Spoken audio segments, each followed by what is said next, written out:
राधे राधे। नमस्कार दोस्तों, स्वागत है आपका भजन ज्ञान चैनल में। दोस्तों, भगवान शिव कहते हैं कि किस पाप के कारण दुख देने वाले संतान प्राप्त होती है। कोई न कोई इंसान के साथ कुछ ऐसी गलतियां हो जाती है जो पाप हो जाते हैं, जिससे हमारे संतान हमें दुख देने लगते हैं। आइए जानते हैं इस कहानी के माध्यम से। एक बार देवर्षि नारद नारायण नारायण का जाप करते हुए कैलाश पे आते हैं और भगवान शिव को प्रणाम करते हुए कहते हैं, हे देवों के देव महादेव, आपको मेरा सादर प्रणाम। प्रभु, आज जब मैं पृथ्वी लोक पर भ्रमण कर रहा था, तब मैंने देखा कि हर दूसरी मनुष्य की संतान अपने माता पिता को दुख दे रही है और उनकी आज्ञा का पालन नहीं कर रही है तथा उन्हें घर से बाहर तक निकाल रही है। प्रभु, आखिर कलयुग में इतना पाप क्यों बढ़ रहा है? कृपा करें और भक्त की जिज्ञासा को शांत करें। मित्रों, तब भगवान शिव मुस्कुराते हुए बोले, हे देवर्षि नारद, अभी कलयुग चल रहा है और जिस घटना की आप बात कर रहे हैं वह भी एक गाय का ही श्राप है, जिस कारण से मनुष्य की संतान आज उन्हें दुख दे रही है। तब नारद मुनि अत्यंत उत्सुकता के साथ कहते हैं, हे भगवान, वह कौन सा श्राप है और क्यों दिया एक गाय ने मनुष्य को श्राप? तब मित्रों, भगवान शिव कहते हैं, हे नारद, आज मैं आपकी सारी शंका को दूर करता हूँ, किंतु आपको इस कथा को ध्यान से पूरा सुनना होगा और मानव जात के कल्याण हेतु इसका प्रसार करना होगा। जो भी स्त्री तथा पुरुष इस कथा का श्रवण करेगा, उसके सारे पाप नष्ट हो जाएंगे और उसे मुक्ति मिल जाएगी और उन पर मेरी कृपा दृष्टि सदा बनी रहेगी। फिर मित्रों, नारद मुनि कहते हैं, हे प्रभु, मैं ऐसा ही करूँगा। मेरा सौभाग्य है जो इस कथा का श्रवण करने का अवसर आज मुझे मिला है। मित्रों, भगवान शिव कहते हैं, हे नारद, इस विषय में अब हम तुम्हें एक प्राचीन कथा सुनाते हैं, तुम ध्यान से सुनो। फिर भगवान कथा को शुरू करते हैं। पूर्व काल की बात है, तभी कलयुग की शुरुआत होने वाली थी और कली का असर मनुष्य जीवन पर पड़ रहा था। तुंगभद्रा नदी के तट पर एक उत्तम नगर बसा हुआ था। वहाँ सभी वर्गों के लोग अपने अपने धर्मों का पालन करते थे और सत्य कर्म में लगे रहते थे। उस नगर में मनोहर नाम का एक ब्राह्मण रहता था, जो कि समस्त वेदों का विशेषज्ञ और सभी प्रकार के धार्मिक कार्यों में आगे रहता था। वह ब्राह्मण दूसरे सूर्य की तरह अत्यंत तेजस्वी जान पड़ता था। मनोहर धनवान ब्राह्मण होने के बावजूद भी भिक्षा मांगते हुए जीवन निर्वाह करता था। उसकी पत्नी का नाम यशोदा था। वह अत्यंत सुंदर थी, मानो कि स्वर्ग की अप्सरा हो, तथा उसका जन्म भी अच्छे कुल में हुआ था। फिर भी वह स्वभाव से बड़ी हठीली और क्रूर थी। उसे अपने सौंदर्य और धन का बड़ा घमंड था। वह हमेशा ही दूसरे लोगों की निंदा किया करती थी, परंतु घर का कामकाज करने में बड़ी ही बहादुर थी। वह बहुत कंजूस भी थी। फिर भगवान शिव कहते हैं, हे नारद, उसे झगड़ा फसाद करना, चुगली करना, यह सब तो उसको पसंद थे। अपितु वे दोनों पति पत्नी बड़े प्रेम से रहते थे, फिर भी उन्हें कोई संतान नहीं थी। इसी कारण से धन, जायदाद तथा घर आदि कोई भी वस्तु उन्हें सुखद नहीं जान पड़ती थी। कुछ समय के पश्चात उन्होंने संतान प्राप्ति के लिए एक धर्म यज्ञ किया। वे गरीबों को गौ, भूमि, स्वर्ण और वस्त्र आदि दान करने लगे। उन्होंने अपने धन का आधा भाग धर्म के मार्ग में खर्च कर दिया था, फिर भी उन्हें ना कोई पुत्र या न पुत्री ना हुआ।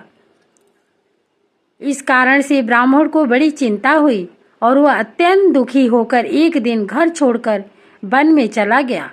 वन में चलते चलते वहां दोपहर के समय उसे प्यास लगी, इसलिए वह एक नदी के किनारे गया और वहां जल पीकर बैठ गया। संतान न होने के दुख से उसका सारा शरीर सूख गया था। वह अत्यंत कमजोर और दुखी रहने लगा था, मानो जैसे कि उसके शरीर में प्राण ही नहीं हो। मित्रों, फिर भगवान शिव कहते हैं, हे नारद, उस ब्राह्मण की पूजा पाठ और ईश्वर भक्ति को देख स्वयं भगवान श्री हरि विष्णु एक सन्यासी का रूप धारण करके उसी नदी के पास जा पहुँचे। ब्राह्मण के वहां बैठने के 2 ही घड़ी बाद वे सन्यासी वहां आए। उन्होंने भी नदी में से जल पिया और दूसरी तरफ बैठे। ब्राह्मण को देखा तब मनोहर उस सन्यासी को देखकर उनके चरणों में मस्तक झुकाकर जोर जोर से सांस लेते हुए उनके सामने खड़ा हो गया। तब सन्यासी ने पूछा, हे ब्राह्मण, तुम रोते क्यों हो? तुम्हें कौन सी चिंता सता रही है? तुम शीघ्र ही मुझे अपने दुख का कारण बताओ। फिर भगवान शिव कहते हैं, हे नारद, ब्राह्मण ने कहा, हे मुनि, मैं अपना दुख क्या कहूँ? यह सब मेरे पूर्व जन्म के पापों का संचित फल है। मेरी कोई संतान नहीं है। संतान के दुख से मेरा संसार सूना सा हो गया है। अब मैं यहाँ इस नदी के पात्र में प्राण त्यागने के लिए आया हूँ। संतानहीन पुरुष का जीवन धिक्कार के योग्य है। जिस घर में कोई संतान या कोई बाल बच्चे ना हो, वह घर भी धिक्कार देने योग्य है। निसंतान पुरुष के धन को भी धिक्कार है तथा संतानहीन कुल भी धिक्कार के ही योग्य है। मैं अपने दुर्भाग्य को कहाँ तक बताऊं?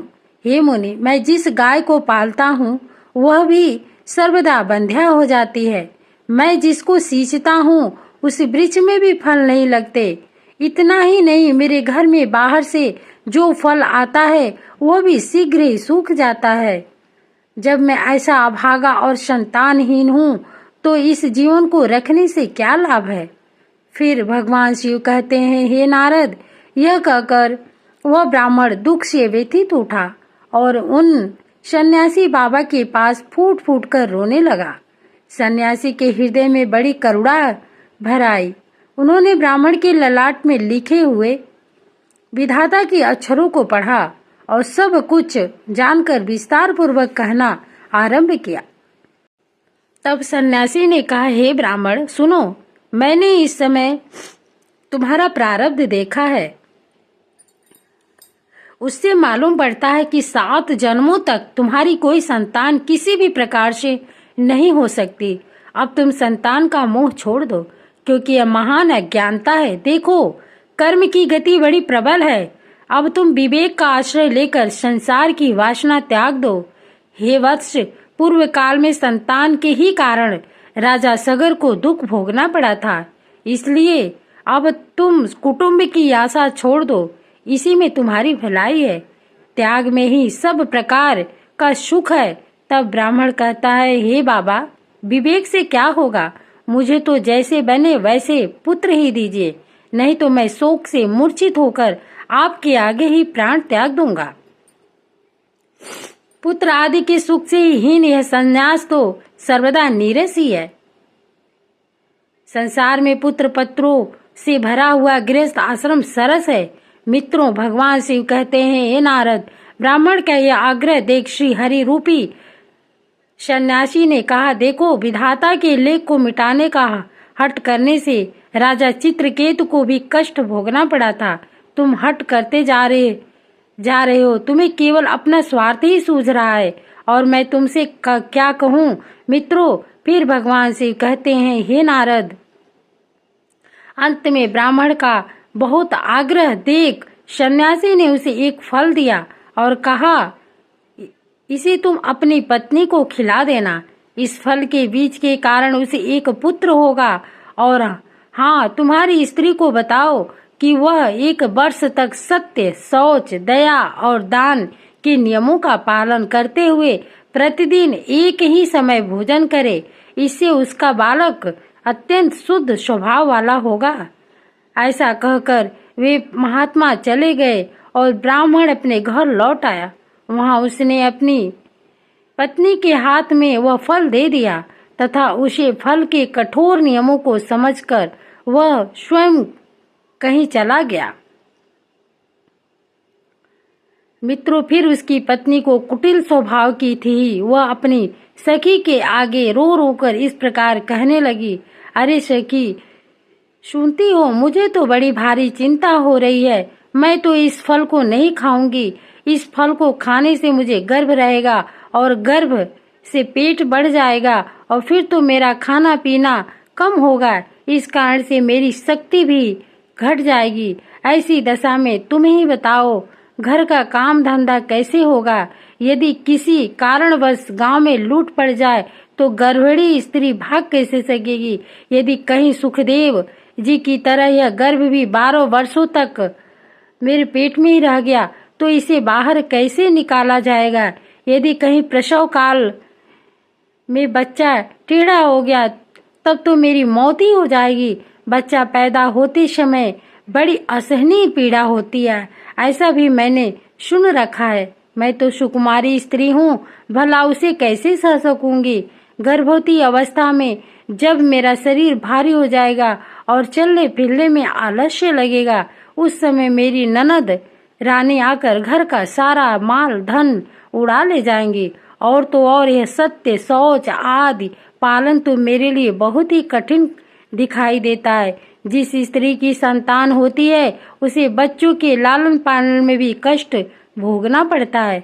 मैं तो समझती हूँ कि बांझ अथवा विधवा स्त्रियां ही अधिक सुखी होती हैं।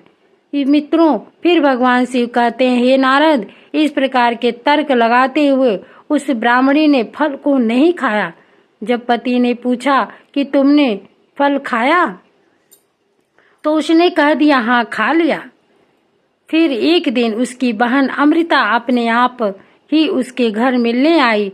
तब यशोदा ने उसके आगे अपना सारा वृतांत सुनाकर कहा, बहन, मुझे इस बात की बहुत चिंता है कि संतान न होने पर मैं पति को क्या उत्तर दूंगी। इस दुख के कारण मैं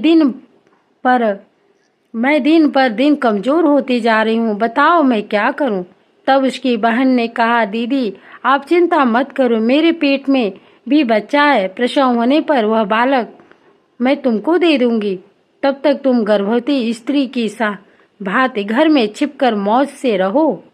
तुम मेरे पति को धन दे देना, इससे वे अपना बालक तुम्हें दे देंगे तथा लोगों में इस बात का प्रचार कर देंगे कि मेरा बच्चा 6 महीने का होकर गर्भपात होने से मर गया। मैं प्रतिदिन तुम्हारे घर में आकर बच्चे का पालन पोषण करती रहूंगी। तुम इस समय फल की परीक्षा लेने के लिए इसे तुम्हारी नंदा गाय को खिला दो। फिर भगवान शिव कहते हैं, हे नारद, तब उसने कुटिल स्वभाव के कारण वह सब कुछ वैसे ही किया। तदंतर समय आने पर उनकी बहन को एक पुत्र हुआ। बच्चे के पिता ने बालक को लाकर एकांत में यशोदा को दे दिया और उसने अपने स्वामी को सूचना दे दी कि हमें पुत्र रत्न की प्राप्ति हुई है और कोई कष्ट नहीं हुआ। मनोहर के यहाँ पुत्र होने से नगर में बड़ी प्रसन्नता हुई। ब्राह्मण ने बालक का जात कर्म संस्कार करके ब्राह्मणों को दान दिया। उसके घर में नाना प्रकार के मांगलिक उत्सव होने लगे। तब यशोदा ने पति से कहा, मेरे स्तनों में दूध नहीं है, फिर गाय भैंस आदि अन्य जीवों के दूध से मैं बालक का पोषण कैसे करूंगी? ए जी, सुनते हो, मेरी बहन को भी बच्चा हुआ था किंतु वो मर गया है, अतः अब उसी को बुलाकर घर में रखिए, वही आपके बालक का पालन पोषण करेगी।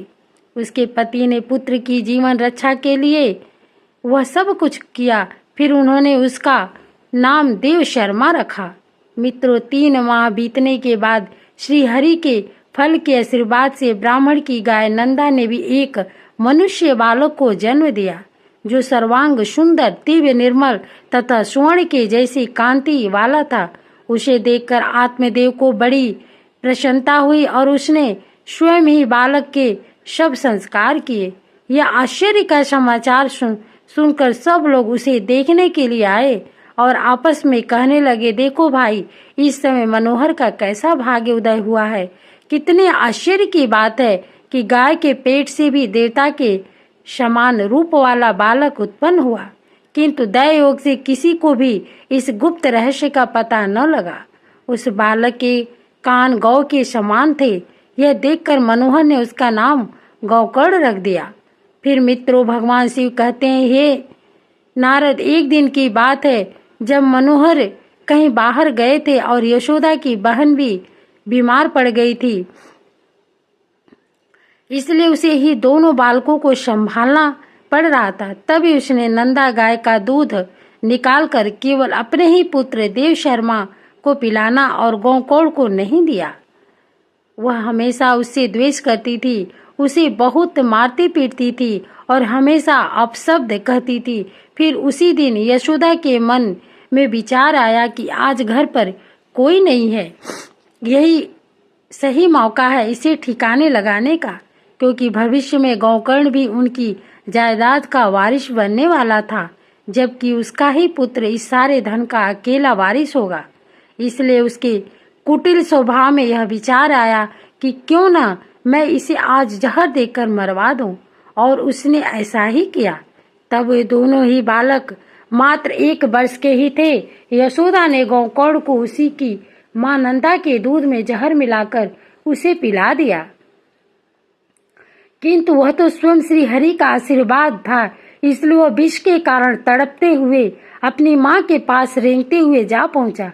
फिर मित्रों, भगवान शिव कहते हैं, हे नारद, नंदा अपने पुत्र की ऐसी हालत देखकर अत्यंत दुखी हो गई और उसने भगवान शिव का स्मरण करते हुए अपने बच्चे के विष हरने का करुण विलाप किया। तभी भगवान शिव के तेज के कारण वह बालक तुरंत ही ठीक हो गया और अपनी मां का दूध पीने लगा। फिर भगवान शिव कहते हैं, हे नारद,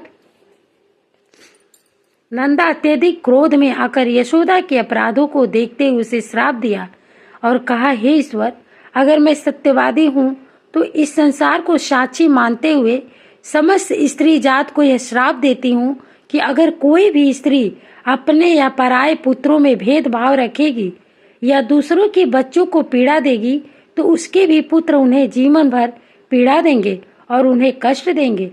जब उन्हें सहारे की अत्यधिक जरूरत होगी तभी उनका साथ छोड़ देंगे। यह मेरा श्राप है। मित्रों, भगवान शिव कहते हैं, हे नारद, कुछ काल व्यतीत होने पर वे दोनों ही बालक जवान हो गए।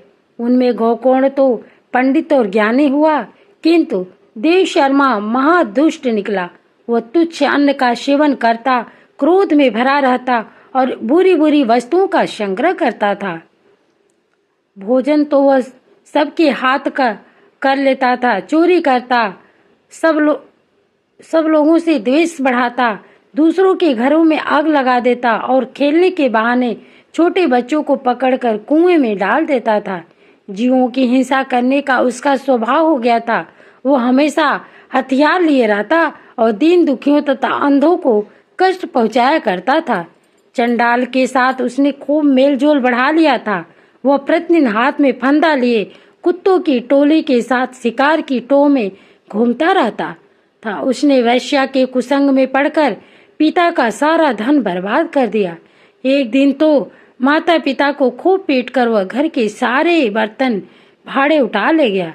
इस प्रकार धनहीन हो जाने के कारण बेचारा बाप फूट फूट कर रोने लगा और बोला, इस प्रकार पुत्रवान बनने से तो पुत्रहीन रहना ही अच्छा है। कुपुत्र बड़ा ही दुखदाई होता है। अब मैं कहाँ रहूं, कहाँ जाऊं, कौन से मेरा दुख दूर करेगा। हाय, मुझ पर बड़ा भारी कष्ट आ पहुंचा है। अब तो मैं इस दुख से अपना प्राण ही त्याग दूंगा। हे नारद, इसी समय सत्यवान गोकर्ण जी वहां आए और वैराग्य का महत्व दिखलाते हुए अपने पिता को समझाने लगे, पिताजी, हम इस संसार में कुछ भी सार नहीं है। इस संसार में कुछ भी सत्य नहीं है, सार नहीं है। दुख ही इसका स्वरूप है। यह जीवों को मुंह में डालने वाला है। भला यहाँ कौन किसका पुत्र है और कौन किसका धन जो इनमें आसक्त होता है, उसे ही दिन रात दिन जलना पड़ता है। इंद्र अथवा चक्रवर्ती राजाओं को भी कोई सुख नहीं है। सुख तो बस एकांतवासी वैराग्यवान मुनि को ही है। संतान के प्रति जो आपकी ममता है यह महान अज्ञान है, इसे छोड़िए, क्योंकि मोह में फंसने से मनुष्य को नरक में ही जाना पड़ता है। औरों की तो बात ही क्या, आपका यह प्रिय शरीर भी एक दिन नष्ट हो जाएगा और आपको छोड़कर चल देगा। इसलिए आप अभी से सब कुछ छोड़कर वन में चले जाइए। फिर मित्रों, भगवान शिव कहते हैं, हे नारद, गोकुल की बात सुनकर उनके पिता मनोहर वन में जाने के लिए मान गए और बोले, हे पुत्र, मुझे वन में रहकर क्या करना चाहिए, यह विस्तार पूर्वक बताओ। मैं दुखी आत्मा हूँ। अब तक कर्मवश स्नेह के बंधन में बंधकर मैं अपंग की भांति इस गृह रूपी अंधेरे कुओं में ही पड़ा हुआ हूँ। हे पुत्र, तुम निश्चय मेरा उद्धार करोगे। तब गोकर्ण ने कहा, पिताजी, हड्डी मांस और रक्त के पिंड रूप इस शरीर में अपनेपन का अभिमान छोड़ दीजिए और स्त्री पुत्र आदि में भी यह मेरे हैं इस भाव को सदा के लिए त्याग दीजिए। इस संसार को निरंतर क्षणभंगुर देखिए और एकमात्र वैराग्य रस के रसिक होकर भगवान के भजन में लग जाइए। सदा ही भगवत भजन रूप दिव्य धर्म का ही आश्रय लीजिए। काम भाव से किए जाने वाले लौकिक धर्मों को छोड़िए, साधु पुरुषों की सेवा कीजिए, भोगों की इच्छाओं को त्याग दीजिए तथा दूसरों के गुण दोषों का विचार करना छोड़कर निरंतर भगवत सेवा अभी भगवत कथा के रस का पान कीजिए। फिर मित्रों, भगवान शिव कहते हैं, हे नारद, इस प्रकार पुत्र के कहने से मनोहर 60 वर्ष की अवस्था बीत जाने पर घर छोड़कर स्थिर चित्त से वन को चले गए और वहां प्रतिदिन भगवान श्री हरि की परिचर्या करते हुए नियम पूर्वक दशम स्कंध का पाठ करने से उन्होंने भगवान श्री कृष्ण चंद्र को प्राप्त कर लिया। मित्रों, भगवान शिव कहते, हे देवर्षि नारद, अब मैंने आपके सारे प्रश्नों के उत्तर दिए हैं। तब नारद मुनि कहते, हे प्रभु, अब मैं जानना चाहता हूँ कि आगे गोकर्ण जी अपने भाई और माता का कैसे उद्धार करते हैं। क्या वे उन दोनों को भी अपने ही पिता की तरह धर्म और सत्कर्म के मार्ग पर ला सकेंगे? और गोकर्ण जी ने किस तरह से श्रीमद् भागवत कथा का प्रसार और प्रचार मानव कल्याण हेतु किया था? कृपा करें और आप मुझसे कहिए। तब भगवान शिव कहते, हे मुनि, इस विषय में मैं आपको आगे की कहानी अगले भाग में सुनाता हूँ। तो मित्रों, आपको यह कथा कैसी लगी कमेंट करके जरूर बताइए। राधे राधे, धन्यवाद।